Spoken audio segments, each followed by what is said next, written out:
ውድ የኢትዮ ኢንጂነሪንግ ዩቲዩብ ቻናል ቤተሰቦች እኔ ኢንጂነር ፋሲል ነኝ። ዛሬ መጋቢት 1 2018 ዓ.ም የሴፕቲክ ታንከር አሰራርና ጠቅላላ ዋጋውን ይዤላችሁ ቀርቤያለሁ።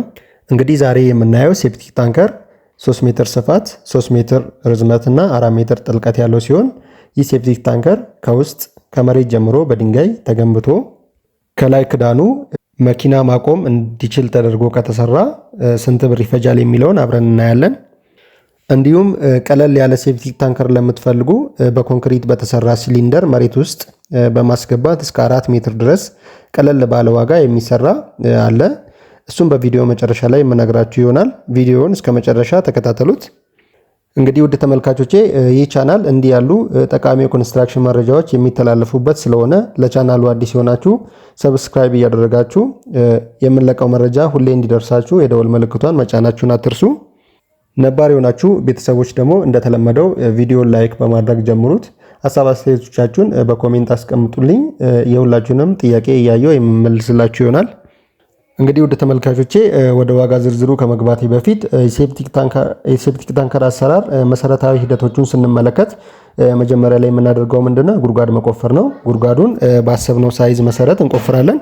በመቀጠል ከቁፋሮ መጨረሻ ከታች ጀምሮ እስከ አፉ ድረስ ግንባታውን እንሰራለን። በመጨረሻም ሶሌታውን በኮንክሪት መሙላት ወይም ደግሞ የላኛውን ስላብ አፉን በኮንክሪት መዝጋት ነው የሚሆነው። እንግዲህ ቅድም በመግቢያ ላይ እንደነገርኳችሁ ይህ የምንሰራው ሴፕቲክ ታንከር 3 ሜትር ስፋት፣ 3 ሜትር ርዝመትና 4 ሜትር ጥልቀት ያለው ሲሆን ከ20 እስከ 25 ሜትር ኪዩብ ድረስ ሊይዝ ይችላል። ይህን ለመስራት ደግሞ የሚያስፈልገው መጀመሪያ የምናየው ድንጋይ ነው። ድንጋዩ ለቢያጆ ያስፈልጋል። ፉል ተደርጎ የተጫነ በ10 ጎማ ሲኖ ለቢያጆ ያስፈልጋል። እንግዲህ ግንባታው ሙሉ ሁለት ቢያጆ ላይ በላይ ይችላል። ጠጠርም ከዚሁ ላይ በማኩረት ስለምንጠቀም ከጠጠሩ ጋር አንድ ላይ ሁለት ቢያጆ ድንጋይ ያስፈልጋል። እንግዲህ አንዱ ቢያጆ ድንጋይ 25000 ብር ነው የተሸጠ ያለው። ሁለቱ ቢያጆ 50000 ብር እንገዛለን። ሌላው የሚያስፈልገው አሸዋ ነው። አሸዋ 10 ሜትር ኪዩብ አሸዋ ያስፈልገናል። አንዱ ሜትር ኪዩብ 3500 ገደማ ነው የተሸጠ ያለው። 35000 ብር ለአሸዋ እናወጣለን። ሌላው ሲሚንቶ ነው። ሲሚንቶ 25 ኩንታል ያስፈልጋል። አንድ ኩንታል አሁን ላይ ከአዲስ አበባ ወጣ ብሎ ባሉ ቦታዎች ላይ እየተሸጠ ያለው 1750 ብር ገደማ ነው በአቨሬጅ ማለት ነው። 25 ኩንታል 43750 ብር ያስወጣናል። ሌላው ፌሮ ነው። ፌሮ እንግዲህ እዚህ ጋር ባለ 12 እና ባለ 14 ነው የምንጠቀመው። በደንብ አድርገን አሳምረን ከላይ መኪና መቆም እንዲችል አድርገን ስለምንሰራ ባለ 12 7 ቤርጋ ያስፈልገናል። አሁን ላይ እየተሸጠ ያለው 2000 ብር ሲሆን 7ቱ ቤርጋ 14000 ብር ይመጣል። ሌላው ባለ 14 ፌሮ ሲሆን ባለ 14 ፌሮ 8 ቤርጋ ያስፈልገናል። አንዱ ቤርጋ 2800 ብር ነው የሚሸጠው። 22400 ብር እናወጣለን ለባለ 14 ፌሮ ማለት ነው። ሌላው እንጨት ነው። እንጨት እንግዲህ የውስጡን ፎርምወርክ ለመስራት 12000 ብር የ12000 ብር እንጨት ያስፈልገናል። ሌላው የሚያስፈልገን ነገር ጠጠር ነው። እንግዲህ ጠጠር ቅድም እንደነገርኳችሁ ከድንጋዩ ላይ ነው የምናኮርተው። እዛው የኮራች ነው የምንከፍለው ማለት ነው። ጠጠር አንገዛም። ለኮራች በሳጥን 100 ብር ገደማ ነው የሚጠይቁት። 40 ሳጥን ያስፈልጋል። 4000 ብር ለጠጠር ማስኮረቻ እናወጣለን። የፎርምወርክ ጣውላ ከእንጨት ውጪ ማለት ነው። ዙሪያውን አፉን የምንጠምድበት ኮንክሪት በምንሞላበት ሰዓት አራቱን ማዕዘን የምንወጥርበት 5 ፍሬ ያስፈልገናል። 5000 ብር እናወጣለን ለፎርምወርክ ጣውላ ማለት ነው። እንዲሁም ሚስማር አንድ ካርቶን ያስፈልገናል። 1000 ብር እንይዛለን። ሌላው ፒቪሲ ነው። ፒቪሲ እንግዲህ ከቤቱ ፍሳሽ ጋር የምናገናኝበት ቱቦ የፕላስቲክ ቱቦ ነው። ፒቪሲ 2 ፍሬ ያስፈልገናል። 12 ሜትር ማለት ነው። አንዱ 1000 ብር ሲሆን ለፒቪሲ 2000 ብር እንይዛለን። እንግዲህ አጠቃላይ የሴፕቲክ ታንከር ለመስራት የሚያስፈልጉ የማቴሪያል ዝርዝሮች እስካሁን ያየናቸው ሲሆኑ ጠቅለል አድርገን ስንደምራቸው 188400 ብር ይመጣል። ሌላው የሚቀረን ነገር የባለሙያ ነው። ባለሙያ እንግዲህ ሴፕቲክ ታንከር ሰርቶ ለመጨረስ 50000 ብር ገደማ ይጠይቀናል። አንዳንድ ቦታ ሊጨምርም ሊቀንስም ይችላል። 50000 ብር አቨሬጅ ትይዛላችሁ። አንድ ላይ ስንደምረው ከባለሙያ ጋር 238400 ብር ያስፈልገናል። እንግዲህ እዚህ ጋር አንዳንድ የተረሱ ያልታሰቡ ወጪዎች ሊኖሩ ይችላሉ። ለትራንስፖርት ወጪ ያስፈልጋል። እንዲሁም ደግሞ የውሃ የአንዳንድ ነገሮች ወጪ ስለሚያስፈልግ 12000 ብር ብንይዝለት ጠቅላላ 250400 ብር ያስፈልገናል ማለት ነው ይህን ሴፕቲክ ታንከር ለመስራት። እንግዲህ ይህ ሴፕቲክ ታንከር ቆንጆ ሆኖ መኪና ላዩ ላይ እንዲቆም ተደርጎ የተሰራ ሴፕቲክ ታንከር ነው። ሌላው መግቢያ ላይ እንደነገርኳችሁ እንግዲህ ቀለል ያለ ሴፕቲክ ታንከር ለምትፈልጉ ከኮንክሪት የተሰራ ሲሊንደር መሬት ውስጥ እየተቀበረ የሚሰራ ሴፕቲክ ታንከር አለ።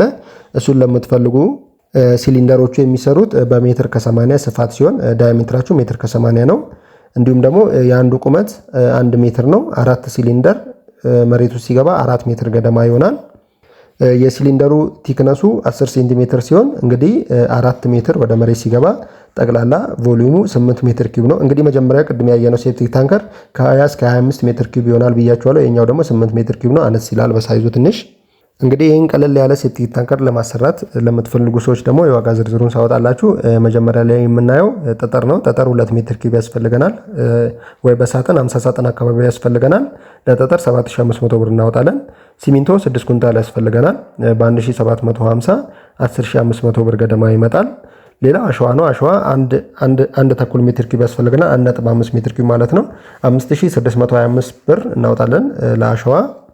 ሌላው ፌሮ ነው። ፌሮ ባለ 8 5 ቤርጋ ያስፈልገናል። እንግዲህ ይህን ባለ 8 ፌሮ የምንጠቀመው ሲሊንደሩ በሚሰራበት ሰዓት ከሲሊንደሩ ኮንክሪት ጋር አብሮ የሚሞላ ነው። እየተቆራረጠ ሲሊንደር ውስጥ የሚገባ ነው፣ ጥንካሬ እንዲኖረው ማለት ነው። 5ቱ ቤርጋ በ900 ብር ስናባዛው 7600 ብር ይመጣል።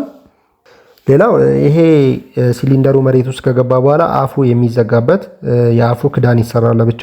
እሱ ደግሞ ባለ 12 ፌሮ ነው የሚሰራው። 2 ቤርጋ ያስፈልገናል ባለ 12 ፌሮ።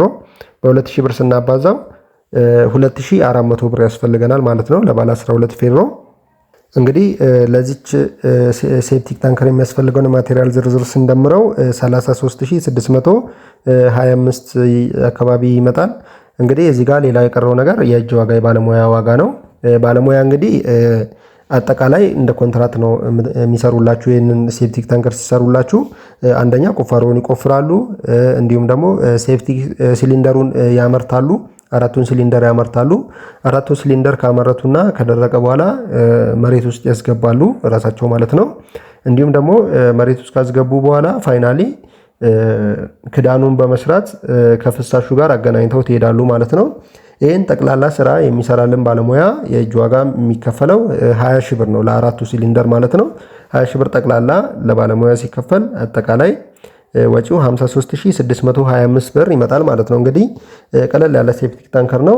አነስተኛ ቤተሰብ ላለው ሰው የሚሆን ነው። እንግዲህ ውድ ተመልካቾቼ ሴፕቲክ ታንከር በምታሰሩበት ሰዓት ጥንቃቄ ማድረግ ያለባችሁ ነገሮች አሉ። አንደኛ ስሎፕ ነው።